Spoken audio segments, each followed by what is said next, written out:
Well, cancer is really cells growing out of control. So when a cell grows in an organ, it's controlled by the organ. It's told what to do. It says, you're part of the liver, you should develop into a liver cell, and this is what you should be doing. Similarly, in the pancreas, you're supposed to be a pancreas cell, this is what you do. But in a cancer, the cell develops a mind of its own and just starts to grow out of control, out of organization with the rest of the body. And because it really isn't influenced by the rest of the body, it just continues to grow. It doesn't do anything useful, and just simply through growing, bits breaking off and spreading and growing elsewhere, it replaces and consumes those organs that we need to survive. The pancreas is an organ which lies at the back of the abdomen. It passes from here across to here. It's shaped a little like a fish with a head, body and a tail. It lies in the duodenum where it produces pancreatic juice. It has a beautiful orangey yellow colour to it, and it's soft, yet it is a very powerful organ because it makes enzymes which digest your food and also makes insulin to help you metabolize that food that you've digested. Pancreatic cancer is usually a single tumour which originates in the pancreas but then can spread elsewhere. It can either spread to the lymph glands close to the pancreas, which we can still take out with an operation, or it can spread to the liver or the lining of the abdominal cavity called the peritoneum. The important cancers of the pancreas are called adenocarcinomas, which means they come from the duct cells of the pancreas. And these cells arise in the ampulla or the opening of the pancreas, but mostly along the main duct of the pancreas. They tend to, for some reason, be able to grow more quickly and to migrate more quickly than most other cancers in the body. We found 2 big tumours in my liver, which were the size of a tennis ball.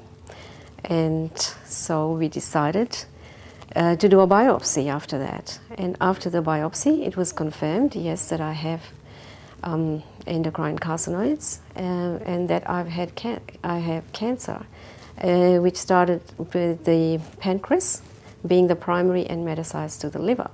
So this mode of spread is called metastases, which means moving to a different site. And so individual cells of the tumour shed off and they lodge in other organs such as the liver, and then they continue to grow. And so whilst it is still pancreatic cancer, it now is in the liver. When we diagnose somebody with a pancreatic cancer, in order to decide what sort of treatment we're going to do, we have to do what's known as staging, to identify which stage the cancer is at. Is it as an early stage? Is it confined to the pancreas? Can we do things like surgery?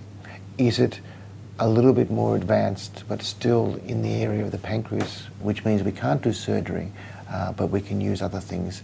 For patients who have a locally advanced non-resectable cancer, we usually give both chemotherapy but also give radiotherapy throughout the treatment. Or has it already spread somewhere else like the liver, where neither surgery nor radiotherapy is really going to help, because just taking out the origin of the cancer isn't going to help because it's already spread. And so in that instance we use chemotherapy. When Mum was first diagnosed, she told me that the doctor said she would only live for about 2 weeks, and and she was in absolute shock because she said, I didn't even feel sick. And then once they looked at further tests and scans and things, they were able to see that the tumour hadn't spread anywhere else. So they said they modified their prognosis to about a year. And as it turned out, Mum lived for 3.5 years, and she lived pretty well for most of it. She had a reasonable quality of life. Generally with pancreatic cancer, it's got a bit too far by the time it's found. But they could have told me, yes, you can beat it, it is possible. It's not necessarily a death sentence. I was 50 and being told I'd be dead within 6 months. And I just wasn't prepared for that. Actually, when I first told my boss that I had cancer, she really couldn't believe it. She said, you are one of the fittest person in the office, you know, all the other young men, they fall down like flies. Unfortunately, the main risk for pancreatic cancer is bad luck.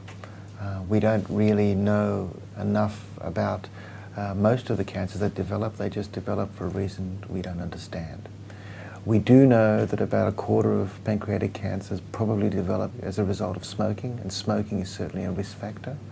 Another risk factor is pancreatitis, or more specifically chronic pancreatitis, which is an ongoing inflammation of your pancreas.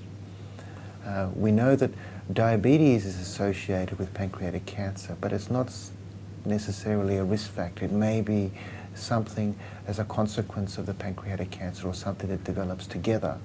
But unfortunately, the majority of pancreatic cancers don't occur as a result of direct risk factors. For patients who have pancreatic cancer, you need to be aware there are lots of support services around, and that you should not feel isolated through this journey.